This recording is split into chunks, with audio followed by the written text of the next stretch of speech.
Welcome to Commerce Axis. Commerce Axis में आप सभी लोगों का स्वागत है। आज हमारी टैक्सेशन की क्लास 8 है और हम पढ़ने वाले हैं इनकम फ्रॉम अदर सोर्सेज। ऐसी इनकम जो कि ऊपर वाले चारों हेड्स में नहीं आती, सिर्फ और सिर्फ नीचे वाले एक ही हेड में बसती हैं। तो उसको हम लोग किस तरीके से डील करते हैं, किस में डालते हैं और ऐसा क्यों होता है वो किसी और हेड में नहीं आती और इसकी जरूरत क्या पड़ी इनकम फ्रॉम अदर सोर्सेज के बनाने की। ठीक है, तो आज हम इन चीजों को ध्यान में रखते हुए इस वाली क्लास को बना रहे हैं। आपको करना क्या है बेटा, आपको हमारे चैनल को सब्सक्राइब करना है और जो जितनी भी आपके साथ में फ्री वीडियोस हैं उन सबको देखना है। ठीक है, पूरा का पूरा बैच फ्री पड़ा हुआ है जिसमें हम आपको free batch for UP PCL assistant accountant है, ऑडिटिंग, अकाउंटिंग, टैक्सेशन और इंग्लिश के लिए पूरा का पूरा फ्री बैच दे रहे हैं। ठीक है, आपको बस करना क्या है, चैनल को सब्सक्राइब करना है और वीडियोस को लाइक करके अपनी नॉलेज को बस गेन करना है। ठीक है, एग्जाम बहुत दूर नहीं है, अच्छे से अपनी तैयारी को करते रहो बेटा। और जितनी भी लाइव क्लासेस होती हैं आपकी शाम को, उनको तो जरूर ही अटेंड करो। ठीक है, इतने अच्छे अच्छे क्वेश्चंस आते हैं लाइव क्लासेस में कि आप लोग जब करोगे ना तो मतलब ऐसा लगेगा कि सब कुछ पढ़ लिया, पर जब वहां पे आके क्वेश्चन करोगे ना, अरे यार ये वाला क्वेश्चन तो आता ही नहीं था, तो उस समय पे लगेगा काश ये वाला क्वेश्चन और पढ़ लिया होता तो आ जाता। ठीक है, तो चलो अपनी क्लास को स्टार्ट करते हैं। इनकम फ्रॉम अदर सोर्सेज, सबसे पहले ऊपर एक छोटी सी बातें कर लेते हैं इसके बारे में। तो देखो क्या हुआ, जब हमारे चार हेड्स खत्म हो गए, ठीक है, चार हेड जब खत्म हो गए तो लोगों ने क्या किया, लोगों ने क्योंकि लॉ है तो उसमें लूप होल ढूंढ ही लेते हैं। ठीक है, तो जब उसमें लूप होल्स ढूंढने स्टार्ट कर दिया और उन्होंने अपनी अलग तरीके की इनकम को अराइज करना स्टार्ट किया।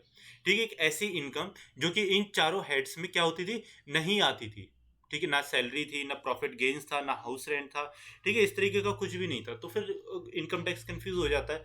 वो बोलता है कि अगर यार, अगर इंडिया में कोई भी इनकम अराइज हो रही है, सुनो मेरी बात को, अगर इंडिया में कोई भी इनकम अराइज हो रही है और वो क्या है, एग्जेम्प्ट नहीं है, एग्जेम्प्ट नहीं है और ऊपर वाले चार हेड्स में नहीं आती, तो हम लोग उसको बेटा किस में, तो उन्होंने एक नया हेड बनाया जिसका नाम क्या था, इनकम फ्रॉम अदर सोर्सेज। क्या था बेटा उसका नाम, इनकम फ्रॉम अदर सोर्सेज। ठीक है, आज हम वही चीज पढ़ने वाले हैं कि इनकम फ्रॉम अदर सोर्सेज का नीड क्यों पड़ी। अब मैंने आपको ये बता दिया क्योंकि ऊपर वाले चार हेड्स में क्या था, वो नहीं आ रहे थे। ठीक है, जितने भी थे वो नहीं आ रहे थे। तो इसमें तीन चीजें हैं जो हमको ध्यान में रखनी होती हैं। ठीक है, सबसे पहले तो होता है कि there there is an income. इस चीज को नोट डाउन कर लो, देयर इज एन इनकम मतलब कि एक इनकम होनी चाहिए, सबसे पहली बात। ठीक है, दूसरी बात क्या होनी चाहिए, income shall not be exempt.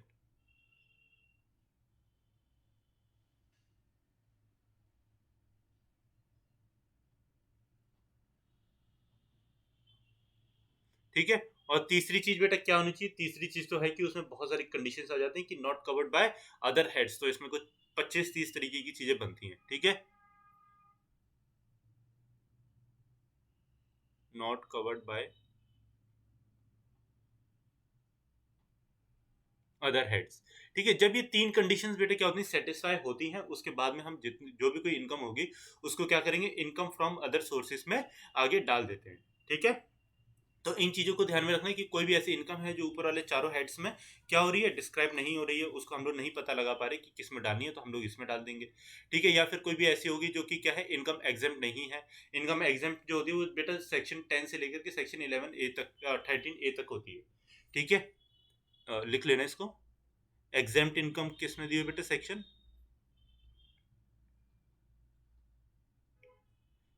10 से लेकर के 13A तक दे रखी है।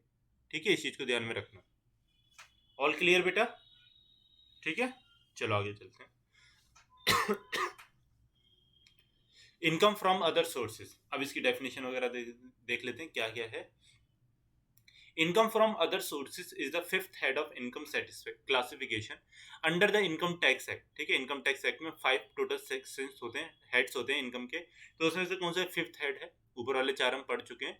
Income from other sources is a residual category, hence this category is used to classify income that is not classified for taxation under any other head of income. ये चीज ना authenticate income tax की definition है। क्या है बेटा, income tax की authenticate definition है। ठीक है, जो चीज मैंने आपको ऊपर समझाई थी कि हम लोग उसको इसमें क्लासिफाई करते हैं, जो कि ऊपर वाले क्लासिफाई इनकम किसको करेंगे, जो कि ऊपर वाले किसी भी हेड में क्या हुआ बेटा, क्लासिफाई नहीं हुआ। ठीक है, not classified in the other any head. हाँ, income from other sources shall be calculated by taxpayer. ठीक है, इनकम क्या होगी बेटा, जो अदर सोर्सेज से होगी वो कैसे होगी, calculated by tax payer based on the mercantile system used by the tax pair is that cash basis और एक्रूअल बेसिस। तो ये साफ सीधी सी बात है, आपकी कभी भी इनकम टैक्स जो है वो आपका एक्रूअल बेसिस पे या कैश बेसिस पे कुछ भी डिफर नहीं करता। उसको कोई फर्क नहीं पड़ता कि आपके पास में पैसा आ रहा है या नहीं आ रहा। ठीक है, वो क्या करेगा, वो तो आपके ऊपर टैक्स लगा ही देगा। ठीक है, जैसे उसको लगेगा कि भैया इनकम आ गई तो वो क्या करेगा, आपके ऊपर टैक्स लगा देगा। ठीक है, फिर अन्य स्रोतों से आय आयकर अधिनियम के तहत आय वर्गीकरण का पांचवा शीर्ष है। अन्य स्रोतों से आय एक अवशिष्ट श्रेणी है, इसलिए इस श्रेणी का उपयोग आय को वर्गीकृत करने के लिए किया जाता है, जो कि आय के किसी अन्य शीर्ष के तहत कराधान के लिए वर्गित नहीं है। ठीक है, तो कोई भी कराधान मतलब कि कोई भी टैक्सेबल ऊपर कैटेगरी नहीं बचती जिसमें कि इसको क्या किया जाए, इसको डाल दिया जाए। ठीक है, तब इसको बेटा किस में डाल दिया जाता है, तब इसको डाल दिया जाता है इनकम फ्रॉम अदर सोर्सेज को। अन्य स्रोतों से आय की गणना करदाता द्वारा उपयोग की जाने वाली व्यापारिक प्रणाली के आधार पर करदाता द्वारा की जाएगी, अर्थात नगद आधार या प्रदोपन आधार। ठीक है, इससे कोई फर्क नहीं पड़ता कि आप कैश बेसिस पे एक्रूअल बेसिस पे आपके पास में पैसा आएगा, इनकम टैक्स भाग तो आपके यहाँ पे क्या आएगा बेटा, पैसे के ऊपर टैक्स लाने के लिए आ जाएगा। ठीक है, अब आता है हमारा what type of income comes under other sources. ठीक है, ऐसी कौन सी इनकम्स होती हैं बेटा जो कि किसके अंडर में आती हैं, अदर सोर्सेज के अंडर में आती हैं। सेक्शन 56 का 2 ये बोलता है, of the income tax act enlists certain incomes which are chargeable under the head of income from other sources, that is dividend income.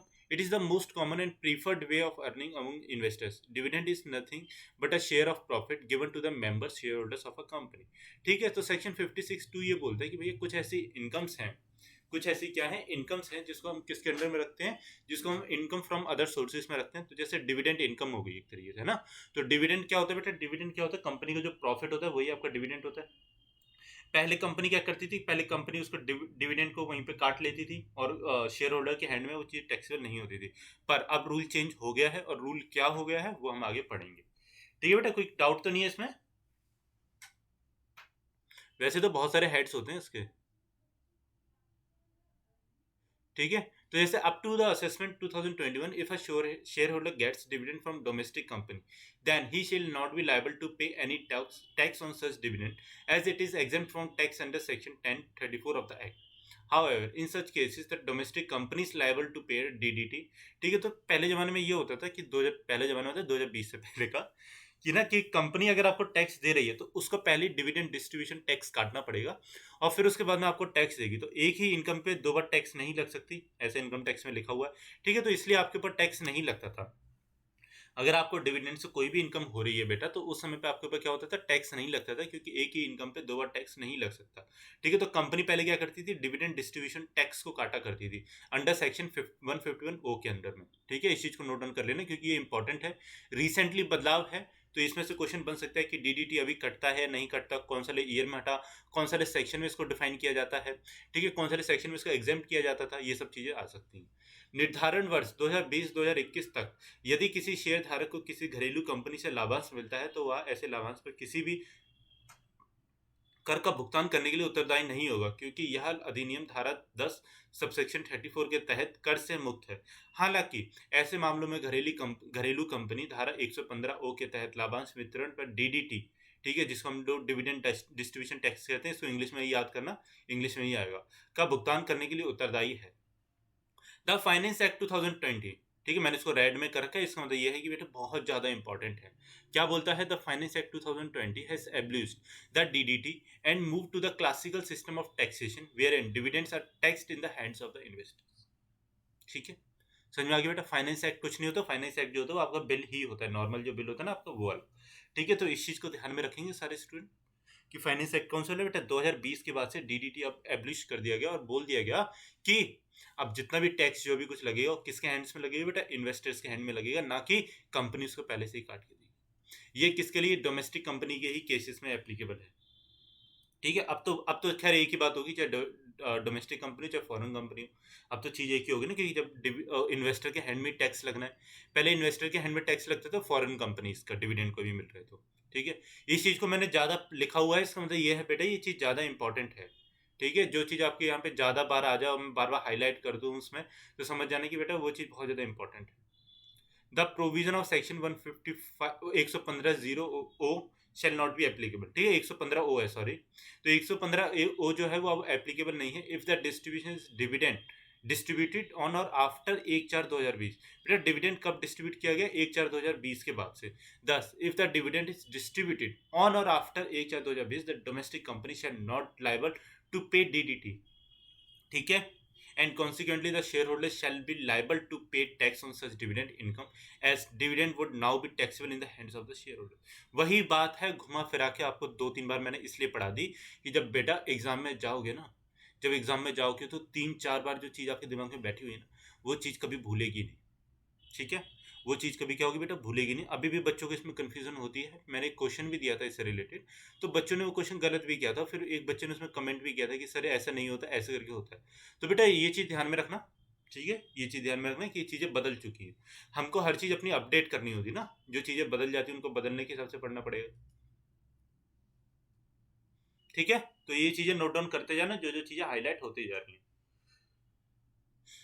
Winnings from lotteries, अब आता है बेटा क्या विनिंग फ्रॉम लॉटरीज। तो ऐसी कोई भी चीज़ जो कि क्या, जैसे आपकी लॉटरी लग गई, ठीक है, या फिर क्रॉसवर्ड पजल्स लग गई, रेस में हो गई कोई, मतलब हॉर्स रेस, कोई भी रेस हो सकती है, कोई भी गैम्बलिंग हो गई, कार्ड गेम हो गया, and other game of any short, gambling हो गया। सर आप बोलोगे सर ये सब तो इलीगल है इंडिया में, गैम्बलिंग वगैरह। तो बेटा इलीगल है गैम्बलिंग वगैरह, बट मैंने आपको क्या बोला था कि आप चाहे लीगल सोर्स से इनकम कमाओ, चाहे इलीगल सोर्स से इनकम कमाओ, पर इनकम टैक्स क्या करेगा बेटा आपके ऊपर टैक्स जरूर लगाएगा। याद है ना, इनकम टैक्स आपके ऊपर टैक्स जरूर लगाएगा। आपको पता होगा कि कभी भी अगर आपकी कोई भी मतलब करप्शन वाली कोई भी इनकम है जो कि आपने क्या किया, छुपा के रखी हुई है इनकम, है ना, मतलब कि जिसको कहते हैं ब्लैक मनी। हाँ, तो आपकी कोई भी बेटा ब्लैक मनी है, तो अगर मानो कि आपके घर से 10 करोड़ रुपए पकड़े गए ना, 10 करोड़ रुपए, तो इनकम टैक्स पहले आपके ऊपर क्या करेगा बेटा, आके रेड मारेगा। पैसे तो जब्त करेगा ही करेगा आपके वाले, और इसके ऊपर क्या करेगा बेटा, इनकम टैक्स भी लगा लेता है।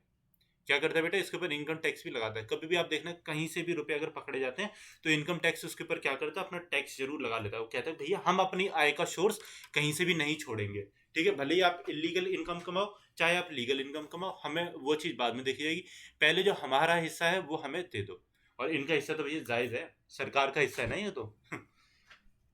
क्यों लगाती, क्यों इलीगल इनकम पे? देखो आपकी ब्लैक मनी जो है, ठीक है, आपकी ब्लैक मनी जो है बेटा, वो एक आपकी इनकम है जो कि आपने क्या की थी, छुपा ली है ना। इनकम है जो कि क्या किया आपने, छुपा ली। आपको हर साल मतलब कि मानो कि आपको 10 लाख की इनकम होती थी और आप सिर्फ और सिर्फ 6 लाख की दिखा रहे थे, तो आप क्या कर रहे थे, हर असेसमेंट ईयर से अपना 5 लाख रुपए बचा ले रहे थे, 4 लाख रुपए बचा ले रहे थे ना। तो 4 लाख रुपीज अगर आप बचा ले रहे थे, तो उस वाले 4 लाख रुपीज में से बेटा हर साल आपके पास 4 लाख के ऊपर टैक्स लगना चाहिए था, है ना। हर साल आपके ऊपर क्या होना चाहिए था बेटा, 4 लाख के ऊपर टैक्स लगना चाहिए था। बट मानो कि आपने जैसे 20 साल तक बचा के रखी हुई है, तो फोर में कितना हो गया, 80 लाख रुपए हो गया। तो आपने 80 लाख रुपए पे तो टैक्स दिया ही नहीं, पहली बात तो, है ना। यही होती है बेटा टैक्स की चोरी, यही होती है। ठीक है, टैक्स की चोरी अगर हम बोलेंगे तो यही होती है। बाकी और किसी तरीके से आप टैक्स की चोरी मुझे लगता नहीं कर सकते हो। अब बस अपनी इनकम को कम दिखा दो, या फिर अपनी इनकम को दिखाओ ही नहीं। ठीक है, ये सब चीजें जो होती है टैक्स की चोरी होती है।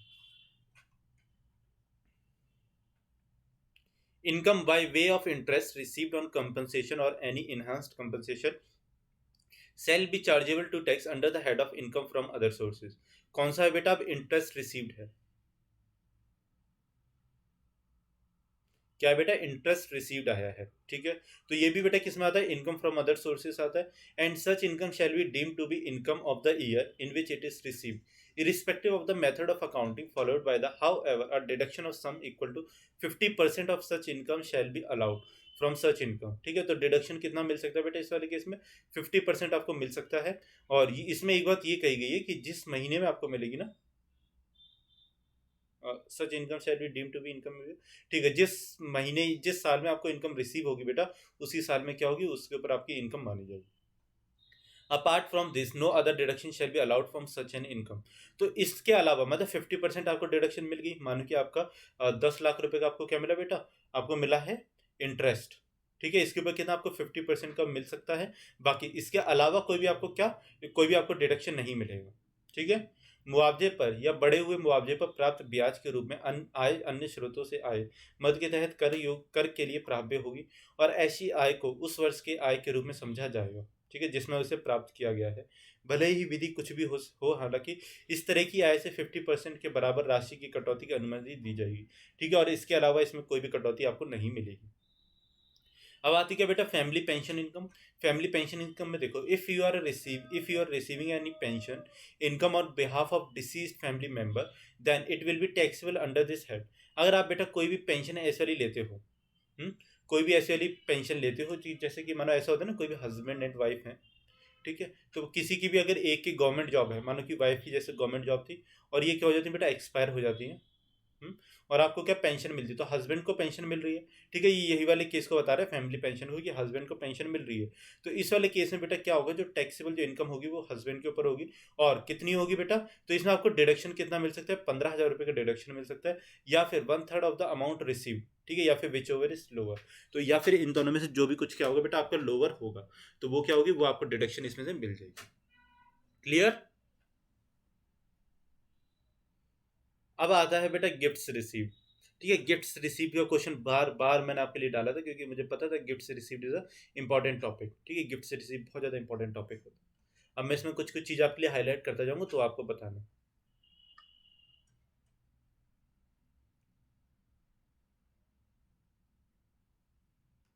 Any gift received, if this becomes taxable, then it will be included under the head of income from other sources. अगर आप कोई भी गिफ्ट रिसीव करते हो बेटा, कोई भी गिफ्ट आपने रिसीव किया, ठीक है, और वो क्या होता है, वो आपका टैक्सेबल हो जाता है किसी भी तरीके से, तो उस वाले केस में एक चीज ध्यान में रखना कि वो जो होगा वो किस में जाएगा बेटा, इनकम फ्रॉम अदर सोर्सेज जाएगा। अब यहाँ पे देखो एक बार क्या हुआ, टैक्सेबल गिफ्ट्स कैसे टैक्सेबल होते हैं सर, गिफ्ट्स क्यों टैक्सेबल होंगे, सुनो मेरी बात। आप हो आर, ठीक है, रमेश हो ये सुरेश हो, कुछ फर्क नहीं पड़ता, आप आर हो, ठीक है, आपका एक दोस्त था ए। ये क्या करता था बेटा, बिजनेसमैन था। हम्म, आप मतलब कोई जॉब करते हो छोटी मोटी, तो छोटी मोटी जॉब वाले बेटा हमेशा मतलब सब गवर्नमेंट जॉब ही है ना, क्या बेटा आपकी गवर्नमेंट जॉब ही है। आपकी कोई नॉर्मल बहुत बड़ी कोई जॉब नहीं है कि मतलब आपके पास में बहुत सारे पैसा, आपके पास में नॉर्मल सा पैसा है, ठीक है, नॉर्मल मतलब जॉब है, सब कुछ आपका नॉर्मल है, मिडिल क्लास फैमिली से हो आप हो, हैं? तो क्या होता है बेटा, जब ए जो है बिजनेसमैन है, बहुत बड़ा आदमी है, बहुत ज़्यादा पैसा है, करोड़ों रुपए है इसके पास में, ठीक है, तो ये क्या करता है, अपनी आय को छुपा लेता है। अब सर्विस वाला पर्सन तो नहीं छुपा सकता ना, तो ए क्या करता है बेटा, अपनी आय को छुपा लेता है। तो ए अपनी आय को जब छुपा लेता है, इसको पता लगता है कि इनकम टैक्स की रेड पड़ने वाली, तो ये क्या करता है बेटा, ये आपके यहाँ पे 1 लाख रुपए का क्या करता है, आपको कोई गिफ्ट दे देता है। कि क्या करता है बेटा, 1 लाख रुपए का गिफ्ट देता है, कहता है आर मेरे दोस्त तू बहुत ज़्यादा अच्छा है, ये ले बेटा 1 लाख रुपए का गिफ्ट। आप बहुत खुश हो जाते हो, आप बोलते हो यार 1 लाख रुपए का गिफ्ट, वाह वाह मजा आ गया मजा आ गया, ठीक है। पर ये क्या करता है, ऐसे करके अपने 10 दोस्तों को दे देता है, और क्या करता है बेटा, 10 लाख रुपए अपने को ऐसे करके डिस्ट्रीब्यूट कर देता। अब इसके यहाँ पे इनकम टैक्स की रेट पड़ेगी, इसके यहाँ पे कुछ नहीं मिलेगा। पर इनकम टैक्स अगले दिन आपके दरवाजे पे आ जाती है, इनकम टैक्स बोलती है खट खट, बेटा 1 लाख का जो आपको गिफ्ट जो मिला था आर, बेटा आर इधर आओ, 1 लाख रुपए का जो गिफ्ट जो मिला है आपको, इस पे इनकम टैक्स भरो। आप बोलोगे यार गिफ्ट पे कैसे इनकम टैक्स, ये तो मुझे कल ए ने दिया है। आर इनकम टैक्स अथॉरिटी बोलेगी कि भैया हमें कोई फर्क नहीं पड़ता कि आपको गिफ्ट कहाँ से मिला है, ये जो 1 लाख रुपए का जो गिफ्ट है इस पे आपको टैक्स भरना ही पड़ेगा। ठीक है, आपको बड़ी गुस्सा आती है ए के ऊपर, आप सोचते हो ए हैशटैग खेल गए बेटा, ए क्या कर गए, ए खेल गए। और इस वाले केस में क्या होता है बेटा, आपके ऊपर इनकम टैक्स का गिफ्ट के ऊपर टैक्स लग जाता है। ठीक है, तो अब जो आपका टैक्स जो लगेगा बेटा, वो किसके ऊपर लगेगा, वो इनकम फ्रॉम अदर सोर्सेस लगेगा। ठीक है, तो इस तरीके से बेटा ध्यान रखना, फ्यूचर में भी अगर आपको कोई भी गिफ्ट देता है किससे 50,000 से ज़्यादा, तो आप उसके पीछे अपनी उसकी इंटेंशंस देख लेना कि भैया तू इतना बड़ा उपकार क्यों कर रहा है हमारे ऊपर। हाँ, taxability of such gifts depend upon your occasion, if it was given or its value. For example, if you have received any gifts on your marriage from anyone, then they are exempt from tax. हाँ, एक चीज को ध्यान में रखना कि India में क्या होता है भैया, मैरिज बहुत बड़ी चीज होती है, ठीक है, शादियां जो होती है ना इंडिया में बहुत बड़ी चीज होती है ना, तो उसमें अगर आपको कोई भी गिफ्ट मिलता है, उसमें बेटा अगर आपको कोई भी गिफ्ट मिलता है अपने फ्रेंड से किसी से भी, तो वो क्या होगा बेटा, वो चीज आपकी एग्जेम्प्ट हो जाएगी। ठीक है, वो चीज क्या हो जाएगी, एग्जेम्प्ट हो जाएगी। कैसे, कि आपने देखा ना शादियों में दहेज में कार दे देते हैं, शादी में दहेज में कार देते हैं, वो भी एज ए गिफ्ट ही देते हैं, है ना, उसको मतलब क्या बोल देंगे भैया कि हमारा गिफ्ट है, शादी में मिला वो गिफ्ट है, तो उसके ऊपर क्या होगा, टैक्स नहीं लगेगा। नहीं तो फिर 50,000 से ऊपर कोई भी कैश या काइन में कोई भी चीज़ मिलेगी बेटा, तो उसके ऊपर तो टैक्स लग ही जाएगा ना, तो उसकी कार पे भी क्या होना चाहिए, तो टैक्स लग जाता। पर क्योंकि वो गिफ्ट दहेज को ऐसा गिफ्ट दिखा देगा, ठीक है, हालांकि दहेज क्या है, कुप्रथा है। तो मेरे स्टूडेंट जितने भी पढ़ रहे हैं बेटा, सरकारी नौकरी लगने के बाद में दहेज नहीं लेना, ठीक है। समाज से मतलब मैंने तो देखा है कि यार जिनकी जॉब लग जाती है, जो पढ़े लिखे जो लोग हैं बेटा, सबसे ज़्यादा दहेज तो वही लोग मांगते हैं। हम्म?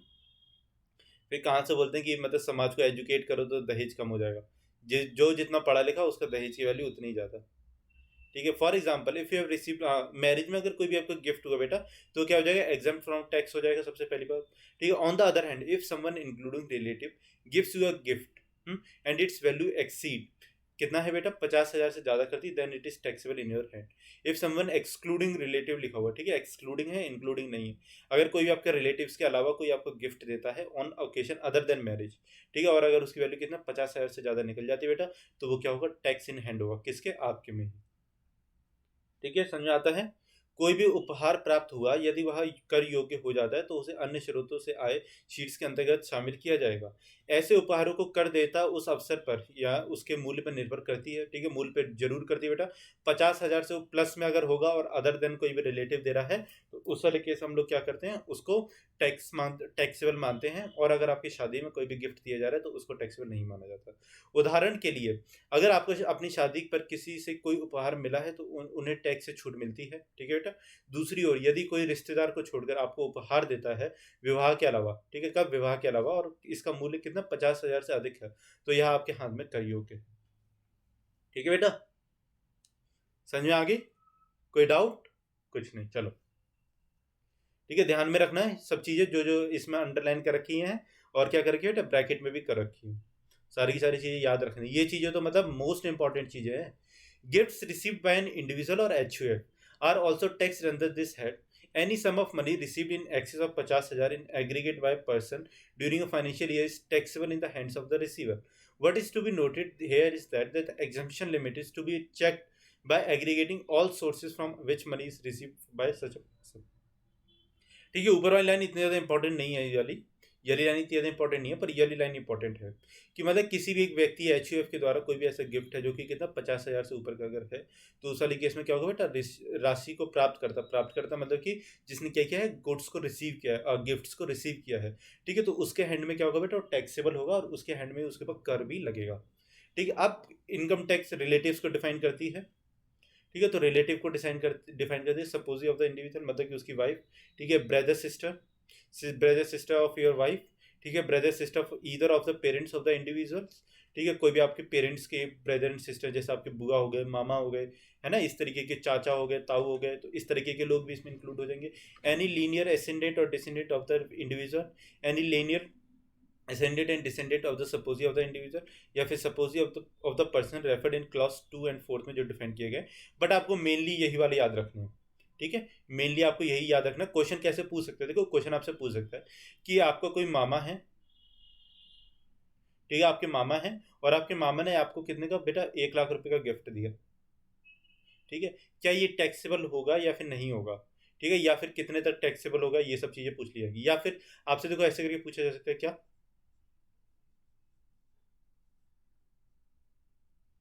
कि ये आपके मामा हैं, ठीक है, और मामा के कोई फ्रेंड हैं, हाँ, वो आपकी शादी में आते हैं, किस में आते हैं बेटा, आपकी मैरिज में आते हैं, तो इस वाले केस में ये आपको क्या करते हैं बेटा, गिफ्ट देते हैं। और गिफ्ट कितने का होता है बेटा, 60,000 का होता है।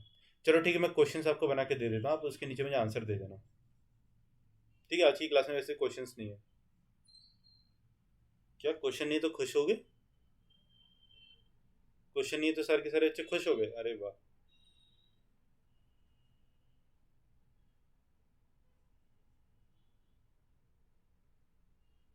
हाँ तो क्या था, चलो ठीक है, मैं आपको कुछ कंडीशन दे रहा हूँ। वन, ठीक है, क्या है कि आपके मामा हैं, इन्होंने आपको शादी में गिफ्ट दिया, कब बेटा, at the time of marriage में आपको गिफ्ट दिया, कितने का, 50,000 का। क्या ये टैक्सेबल होगा या फिर नहीं होगा, ठीक है, टैक्सेबल या फिर नॉट टैक्सेबल। सेकंड वाला केस क्या होता है, आपके मामा हैं और उनका क्या है बेटा, कोई फ्रेंड है, ठीक है, ये आपको आपकी मैरिज के टाइम पे, किस टाइम पे बेटा, मैरिज के टाइम पे आपको कितने का गिफ्ट देता है, 70,000 का गिफ्ट देता है, ठीक है, तो ये टैक्सेबल होगा या फिर नॉट टैक्सेबल होगा। थर्ड केस हमारा आता है कि आपके चाचा हैं, ठीक है, आपके चाचा हैं, उन्होंने आपको क्या किया है, आपकी शादी नहीं मतलब नॉर्मल है, ठीक है, नॉर्मल ये सब कुछ, और इन्होंने आपको क्या किया बेटा, गिफ्ट दिया कितने का, 60,000 का। क्या ये टैक्सेबल होगा या फिर नॉट टैक्सेबल होगा। फोर्थ वाला हमारा केस आता है कि आपका कोई रिश्तेदार है जो कि बहुत दूर का है, ठीक है, कोई भी आपका मतलब रिलेटिव है, और जैसे कि आपके मतलब कि पापा के पापा के बोलो तो पापा की बुआ है आपकी, ठीक है, और उनकी कोई भी क्या है, उनके भाई हैं, ठीक है, बहुत बड़ा रिश्ता हो गया, पापा के बुआ के भाई हैं, पापा के बुआ के भाई तो आपके पापा ही हो गए भाई, ये तो गलती हो गई, चलो इसको छोड़ो, पापा के बुआ के भाई नहीं, पापा के मामा चलो मान लेते हैं, ठीक है, पापा के क्या है बेटा, मामा है, और ये नॉर्मल ओकेजन पे आपको कितने का 70,000 का गिफ्ट दे देते हैं, ठीक है, तो क्या टैक्सेबल होगा या फिर नॉट टैक्सेबल होगा, तो 1 2 3 4 कंडीशंस दे रखी हैं, बाकी अगर मैं आपसे पूछता वाइफ से किससे, तो वो तो टैक्सेबल नहीं होता, ठीक है, तो इसके लिए मैंने आपसे रिलेटिव्स के बारे में पूछा हुआ है, 1 2 3 4 है, तो चारों के आंसर बच्चों को देने हैं, क्लियर है। रॉयल्टी इनकम, देखो रॉयल्टी इनकम थोड़ा इंपॉर्टेंट हो जाता है, रॉयल्टी इनकम में क्या होता है बेटा, if you own some patents और have authored certain books other than textbooks, then any royalty income will be taxable under this head, ठीक है, अगर आपकी कोई भी ऐसी बुक्स होती है, मतलब आपने कोई भी बुक लिखी है, पेटेंट्स लिखा, तो उस वाली केस में जैसे कि वो टेक्स्ट बुक नहीं है, ठीक है, टेक्स्ट बुक नहीं है, तो उस वाली केस में आपकी जो इनकम जो होगी बेटा रॉयल्टी से, कैसे बेटा, रॉयल्टी से, वो क्या होगी, इस वाले हेड में इनकम अंडर में टैक्सेबल होगी, किसमें, इनकम फ्रॉम अदर सोर्सेज से, you can claim deduction against such income of 80 RRB and 80 QQB। कल हम लोग ये पढ़ेंगे अपना रॉयल्टी वाला, ये मतलब 80 वाले जितने भी सेक्शंस है ना अपने डिडक्शन वाले, ठीक है, वो कल सारी सारी क्लास में पढ़ेंगे। If you own any some patents or have authored certain books other than textbook, then any royalty income will be taxable under this head। अच्छा ये तो दोबारा से वही चीज होगी, ठीक है, ये तो वही चीज होगी, तो इसको काट दो, कोई बात नहीं, ठीक है, अगर आपकी कोई भी इनकम है बेटा जो कि किससे आपकी इनकम अराइज हो रही है, किसे पेटेंट से या फिर ऑथर्ड हो रही है किसे बुक की वजह से, ठीक है, तो 80 RRB 80 QQ में आपको डिडक्शन मिल सकती है, आपको डिडक्शन मिल सकती है, पर इसमें जितनी आपको मतलब अमाउंट बचेगा वो कितना बचेगा बेटा, वो आपका टैक्सेबल होगा ही होगा इस वाले हेड के अंदर। Winnings from lottery, puzzle, card games, horse races, other कोई भी सोर्स है, गैम्बलिंग वैम्बलिंग है, तो बेटा उस वाले की भी आपकी इस वाले सोर्स में क्या होगी, इनकम टैक्सेबल होगी, but in case of such income return will be file using ITR 2 and ITR not ITR 1 from size, ठीक है, तो इस चीज़ को ध्यान में रखना है, अगर आपने कभी विनिंग लॉटरी वॉटरी करी है तो उसमें ITR 2 फाइल होता है, ना कि ITR 1। हालांकि हम ये आगे पढ़ने वाले हैं, हालांकि हम ये आगे पढ़ने वाले हैं, तो उसमें मैं आपको बता दूंगा। अच्छा एक और चीज़ सुनो, चलो ठीक है, चलो अब तो मैंने डाल ही दिया तो बता ही देता हूँ। देखो आपको कोई भी अगर जैसे खेल रत्न वगैरह मिलता है, ठीक है, आपको मतलब कोई भी ऐसा अवार्ड मिलता है जो कि क्या अप्रूव्ड बाय गवर्नमेंट होता है, किसके द्वारा बेटा, कोई भी आपको अवार्ड दिया गया, भारत सरकार भी कुछ अवार्ड देती है पद्मश्री वगैरह, तो उसमें कैश रिवॉर्ड्स भी होते हैं, ठीक है, आपको कोई भी अवार्ड मिला है और जो किसके द्वारा बेटा, गवर्नमेंट ऑफ इंडिया के द्वारा क्या है, अप्रूव्ड है, क्या है बेटा, अप्रूव्ड है, तो उस वाले केस में आपके ऊपर ना इनकम टैक्स नहीं लगती, ठीक है, इनकम टैक्स नहीं लगता उस वाले केस में, तो आपको सारी सारी एग्जामेशन मिल जाती है। पर क्या बोलता है, awards which are not approved by the government and prizes are taxed at the rate of 30%। कोई भी ऐसा अवार्ड जो कि क्या है, गवर्नमेंट ऑफ इंडिया के द्वारा नॉट अप्रूव्ड है, क्या है बेटा, नॉट अप्रूव्ड है, इसके अंदर 6 कैटेगरी आती हैं, ठीक है, 6 कैटेगरीज आती हैं, आपको वही याद रखने की जरूरत नहीं है, उससे कोई वो नहीं पूछी जाएंगी, पर आप लोग एक बार क्या करना, चलो ठीक है, मैं आपको नेक्स्ट वाली क्लास में उसको बता दूंगा, ठीक है, bye the government and price, या फिर किसी लाइव क्लास में मुझे याद दिला देना, तो उस बारे में बता दूंगा आपको, ठीक है। Are tax at the rate of 30%, cess would also have been added to the tax rate which brings the total tax rate at 31.2%। This rate would be independent of the tax slab rate of the individual. This means that even if the individual income falls in the 20% slab rate, winnings from awards and prizes will still be taxed at 31.2%. If the prize of winning is received in kind, then the market value of item received is taken into consideration. The tax is then levied on the market value of the item. ठीक है, बहुत ज़्यादा अच्छी चीज़ है, कहते हैं कि अगर आपको जैसे कि मान लो कि प्राइस में कैश नहीं मिल, क्या हुआ बेटा, कैश नहीं मिल रहा, आपको क्या चीज़ दे रहा है, आपको दे रहा है कि मानो जैसे कि आपको डायमंड दे दिया, ठीक है, काइंड में दे दिया भाई, डायमंड दे दिया, कार दे दी, तो उस वाले केस में क्या होगा, उसकी मार्केट वैल्यू निकाली जाएगी और उसके हिसाब से फिर आपके ऊपर क्या किया जाएगा, इनकम टैक्स लगा दिया जाएगा, ठीक है, और टैक्स के रेट्स याद रखना कि 30% है, उसमें सेस भी इंक्लूड करके 31.2% हो जाता है। तो इस वाले केस में ये भी बोलता है कि अगर आपकी इनकम किसी और भी स्लैब में फॉल कर रही है, जैसे 20% के स्लैब में अगर फॉल कर रही है, तो हमको उससे कोई मतलब नहीं है, ठीक है बेटा, हमको उससे कोई मतलब नहीं, हमको कितना अपना फ्लैट रेट लगा देंगे 31.2%। क्लियर बेटा, क्लियर। आगे एक और चीज है, क्या बोलता है, deduction and exemption on income from awards and prizes. No deduction और tax free exemption would be allowed to be deducted from the winnings if they are taxable, ठीक है, so the tax payer can not claim. तो कोई भी अगर आपको deduction किसके अंदर में, अवार्ड्स एंड प्राइजेस के अंदर में है बेटा, तो वो आपको नहीं मिलेगी, ठीक है। चैप्टर 4 जो है इनकम, चेक 6 जो है वो इनकम टैक्स का एक्ट का 80C से लेके 80D मतलब 80U तक जो जाता है, ठीक है, उसमें आपको कुछ भी जो है वो डिडक्शन नहीं मिलती, ठीक है बेटा, ऑल क्लियर। आई होप आज की क्लास आपको अच्छे से समझ में आई होगी। और ये हमारी जो इनकम फ्रॉम हेड्स थी, ठीक है, इनकम फ्रॉम जो हेड्स होती है, जो 5 जो हेड्स होते हैं हमारे, उसकी लास्ट क्लास थी। क्या थी बेटा? उसकी लास्ट क्लास थी। अब देखो कुछ ऐसी चीजें हैं जिन पे क्या होता है, जिन पे कि हम लोग अदर सोर्सेस में डालते हैं, तो बहुत ज्यादा वैसी चीजें हैं जैसे कि इनकम फ्रॉम सबलेटिंग, ठीक है, income on bank deposits and loans, जैसे हमारे इंटरेस्ट वगैरह हो गया, ठीक है, इनकम फ्रॉम रॉयल्टी, ये हमने पढ़ा दिया था, डायरेक्टर्स फीस हो गई, ग्राउंड रेंट हो गया बेटा, agriculture income from place outside India हो गया। तो ग्राउंड रेंट क्या है? ग्राउंड रेंट बेटा ये है कि जैसे देखो आपने क्या किया, जैसे कोई भी प्लॉट खाली पड़ा हुआ था, ठीक है, आपको मैंने जब पढ़ाया था हाउस रेंट वाला, हाउस रेंट वाली जब कोई भी चीज पढ़ाई थी तो मैंने आपको क्या बताया था उसमें, कि आपको कोई प्लॉट खाली पड़ा हुआ तो इसके ऊपर इनकम फ्रॉम हाउस नहीं हो सकती है ना। जब आप इसके ऊपर क्या करोगे बेटा, बिल्डिंग बना के खड़ी कर दोगे, जैसे आपके ऊपर इसके ऊपर क्या होगा बेटा, बिल्डिंग बन के खड़ी होगी 3 मंजिल की, ठीक है। आप जो इनकम टैक्स जो लगेगा हाउस रेंट का, हाउस रेंट का वो इसके ऊपर लगेगा, बिल्डिंग के ऊपर, ना कि आपकी जो जगह है वो यहाँ पे लगेगा। तो अगर इस वाले ग्राउंड को आप क्या करते हो, खाली पे दे देते हो, तो ये आपका किस पे जाता है बेटा, इनकम फ्रॉम अदर सोर्सेज जाता है, ठीक है। एग्रीकल्चर इनकम वैसे तो एग्जेम्प्ट होती है, पर अगर आपकी कहां से आ रही है बेटा, फॉरेन से आ रही है एग्रीकल्चर इनकम, इस चीज को लिख लेना।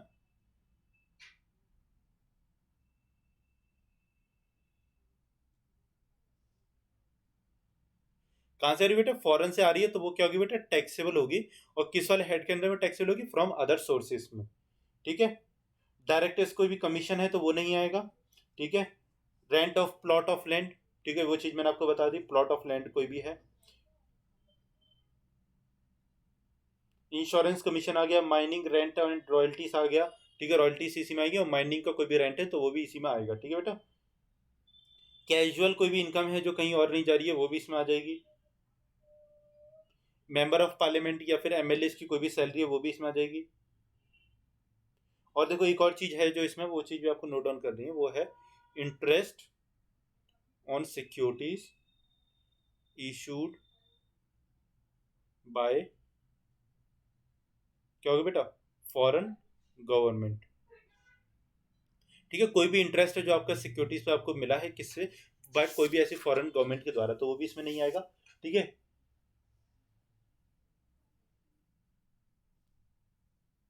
और कोई भी इनकम फ्रॉम अनडिस्क्लोज सोर्सेज, मतलब जो चीज मैंने आपको बता दी थी कि अगर आपने अपनी इनकम को क्या कर रखा है, छुपा के रखा हुआ है, तो वो भी इसमें आ जाएगी, ठीक है। इनकम फ्रॉम रेसिंग वगैरह इसमें आ जाएगी। तो यही सब चीज़ें होती हैं, ठीक है, यही सब चीज़ें होती हैं जो इसमें आती हैं, बाकी और कुछ चीज़ें इसमें ज़्यादा आती नहीं है। तो आपको ये चीज़ें ध्यान में रखनी, ठीक है बेटा। All clear? चलो ठीक है, अपनी क्लास को यहीं पे खत्म करते हैं। कल वाली क्लास में अपने लोग सेक्शन देखेंगे 80C से लेकर के 80U तक क्या क्या डिडक्शन मिलती है, उनको याद कैसे किया जाए, ठीक है। ये चीज़ बहुत ज़्यादा इंपॉर्टेंट है, कल की क्लास तो देखनी देखनी है। फिर उसके बाद में अपने लोग क्या देखेंगे, फिर उसके अंदर TDS देखेंगे, और फिर उसके अंदर टैक्स के स्लैब्स देख लेंगे, ठीक है। और फिर उसके बाद में सारे टॉपिक को खत्म कर देंगे, टैक्सेशन को। इतना ही है टैक्सेशन में ना, कुछ ज़्यादा बोलता तो नहीं टैक्सेशन में। TDS के साथ में फॉर्म भी देख लेंगे, कौन कौन से फॉर्म फाइल किए जाते हैं, फिल किए जाते हैं, ठीक है। तो जो भी कोई बच्चा नया है, पहली बार इस वीडियो को देख रहा है, तो बेटा सब्सक्राइब जरूर कर लेना चैनल को, ठीक है। और वीडियोस को लाइक करना, हमें सपोर्ट करो बेटा, लाइक करके। और दूसरे बच्चे तो शेयर भी कर सकते हैं कॉमर्स एक्सेस को। आपका कोई भी ग्रुप है, कहीं पे भी आप देखते हो किसी बच्चे को जो बोलता है कि सर हम लोग पेड कोर्स नहीं खरीद सकते सर, ये सर वो, कहीं पे भी आप कमेंट वगैरह देखते हो, तो उस तक हमारी वीडियो की रीच को पहुंचा देना, सो दैट कि उस बच्चे का भी क्या हो बेटा, फायदा हो जाए, ठीक है। और लाइव क्लासेस को जरूर ज्वाइन किया करो, उसमें हम आपके लिए बहुत ज़्यादा अच्छे अच्छे क्वेश्चंस लेके आते हैं। बाकी thank you so much for watching this video. इस वीडियो को देखने के लिए आप सभी बच्चों का बहुत बहुत धन्यवाद।